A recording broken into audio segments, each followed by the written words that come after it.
नमस्कार मैत्रिणींनो, नेहाज रेसिपीमध्ये तुमचे खूप खूप स्वागत। आज आपण वेज थाळीची रेसिपी बघणार आहे।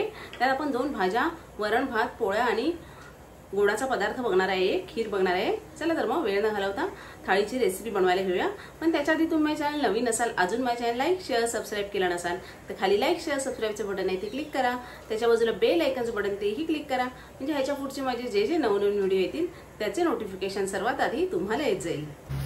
सर्वात आधी आपण शेवयांची खीर बनवून घेऊया। त्यासाठी मी हे अर्धा लिटर दूध तापायला ठेवले आहे। छान अशी उकळी आली आपल्या दुधाला। नंतर त्यात साखर टाकली आहे मी अर्धी वाटी, चवीनुसार गोड अशी, तुम्हाला जेवढं कमी जास्त गोड हवं त्याप्रमाणे साखर टाकायची आहे। मी अर्धी वाटी टाकली आहे। साखर छान वितळली आहे। आता ह्या भाजलेल्या शेवया आहेत त्या टाकते मी, बारीक शेवया ज्या मिळतात त्या टाकून मिक्स करून घ्यायचं आहे। दूध छान उकळी आलेली असेल की लगेचच त्या शेवया शिजल्या जातात, तर जास्त शिजवायची गरज लागत नाही।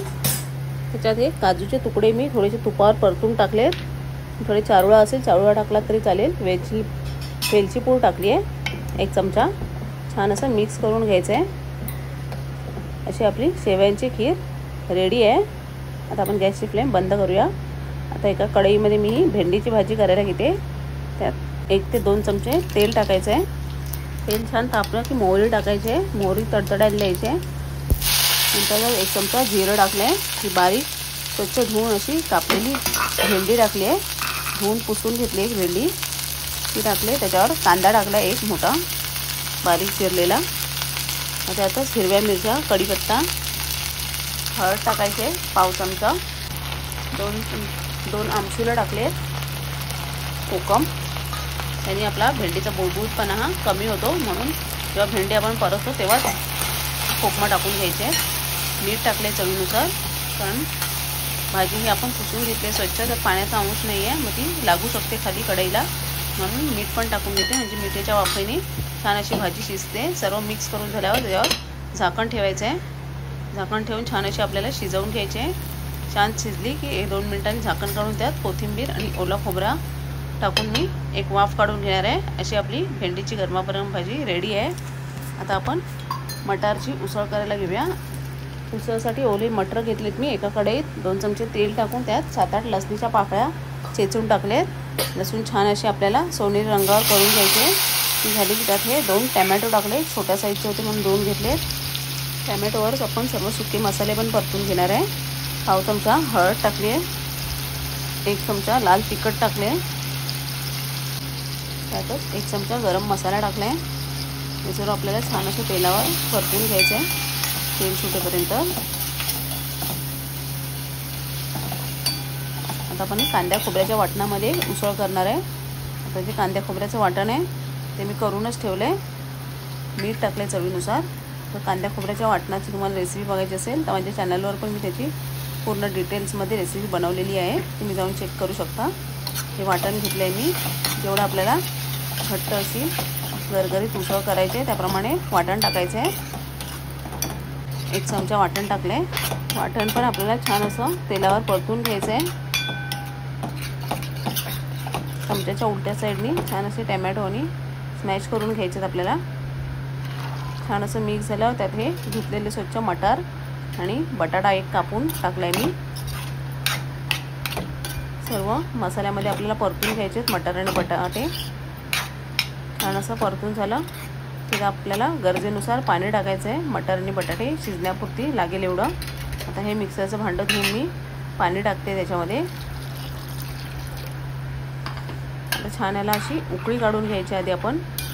उकळी काढून झाल्यावर झाकण ठेवून भाजी आपल्याला शिजवून घ्यायची आहे।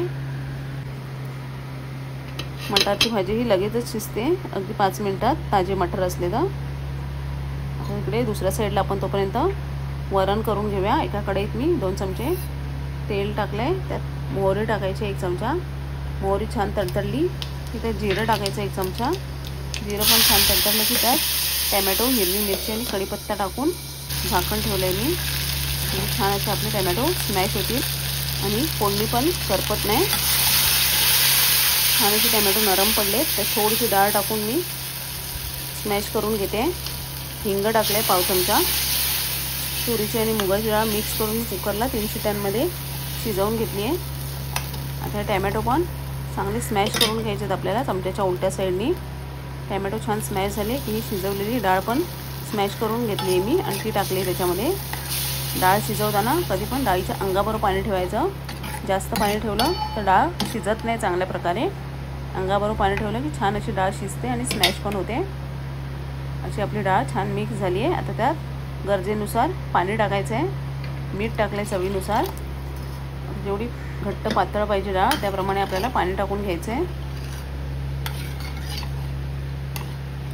छान अशी उकाळी काढून घ्यायची आहे। छान अशी उकाळी आली आपल्या डाळीला। त्याच्यात ही हळद टाकली मी पाव चमचा। टॅमॅटोच्या रंगामुळे समजलं नाही हळद नाही टाकली ती।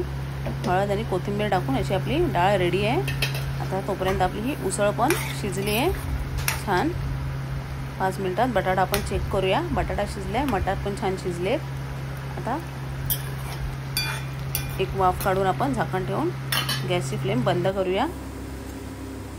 आता हे आपण मेथीचे भजी करायला घेतोय। त्यासाठी मी हा एक कांदा घेतलाय बारीक चिरून, त्यात 1 वाटी मेथी टाकली आहे, मीठ टाकले चवीनुसार। आता सर्व सुके मसाले टाकणार आहे। हळद टाकते पाव चमचा, लाल तिखट टाकते 1 चमचा, गरम मसाला टाकलाय 1 चमचा, ओवा टाकलाय पाव चमचा, 1 चमचा तांदळाचं पीठ टाकलंय। तांदळाच्या पीठाने छान असे क्रिस्पी होतात भजी। 1 चमचा आलं लसूण हिरवी मिरचीची पेस्ट टाकले। हे सर्व आपल्याला मिक्स करून घ्यायचं आहे। छान सर्व मसाले आणि मीठ लावून घ्यायचं आहे कांद्याला आणि मेथीला। आता आपल्याला प्रमाणाने 1 चमचा बेसन टाकायचं आहे। आधी मी 2 चमचे बेसन टाकून घेते त्याच्यामध्ये आणि छान असं मिक्स करून घेते। जेवढं आपल्याला बेसन लागेल तेवढं टाकून घ्यायचं आहे, थोडं थोडं करून। आता हे अर्धा चमचा टाकला म्हणून मी 3 चमचे टाकलेत। छान असं मिक्स करून घेऊया। थोडंसं गरजेनुसार पाणी टाकून घ्यायचं आहे। त्यात अर्धा कप पाणी टाकते मी आणि अजून थोडंसं आपल्याला ह्याला पीठ लागेल। अजून 2 चमचे पीठ टाकून मी छान असं भिजवून घेते। असं आपलं छान असं भजीचं पीठ तयार आहे। एका साईडला तेल पण आपण तापायला ठेवलेलं, तेल छान तापले। आता हे हाताने असे छोटे छोटे मी गोळा भजी सोडून घेते। तुम्हाला हाताने जमत नसेल चमच्याने सोडलात तरी चालेल। छान असे 7-8 भजी मी सोडते। छान असे गुलाबी रंगावर भाजून घ्यायचे भजी दोन्ही साईडनी परतून। तर तुमच्या घरी लहान मुलं मेथी वगैरे खात नसेल तर अशी तुम्ही भजीमध्ये टाकून वगैरे मेथी पालेभाजी देऊ शकता, म्हणजे त्यांच्या पोटात पण जात आहे आणि शरीरासाठी ह्या चांगल्या असतात पालेभाज्या।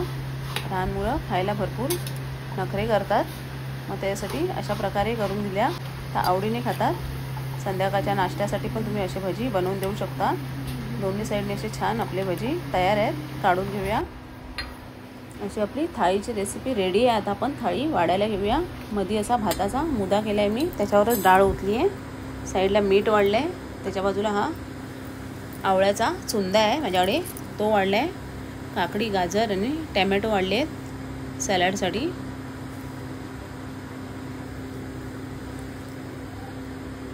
त्याच्या बाजूला उजव्या साईडला मी या सर्व भाज्या वाढून घेते। भेंडीची भाजी वाढली आहे, ही मटाराची उसळ वाढली आहे, ही आपली गोड खीर बनवलेली शेवयांची ती वाढली आहे, 2 पोळ्या वाढल्या आहेत आणि हे आपले भजी आणि अळूवड्या होत्या। अळूवड्यांची तुम्हाला अशी रेसिपी पाहिजे असेल तर चॅनलवर माझ्या आहेत, मी जाऊन चेक करू शकता। आणि हे आपले मेथीचे भजी आहेत, पापड आहे। अशी आपली महाराष्ट्रीयन थाळीची रेसिपी रेडी आहे। आता ह्या थाळीमध्ये तुम्हाला अजून कोणती वेगळ्या प्रकारची भाजी बघायची असेल तर कमेंटमध्ये मला नक्की कळवा, नक्की करून मी दाखवीन थाळीची रेसिपी। आणि आवडली असेल तर एक लाईक शेअर नक्की करा। चॅनलला नवीन असाल तर सबस्क्राईब करायला विसरू नका, म्हणजे असे छान छान व्हिडिओ तुम्हाला बघायला मिळतील।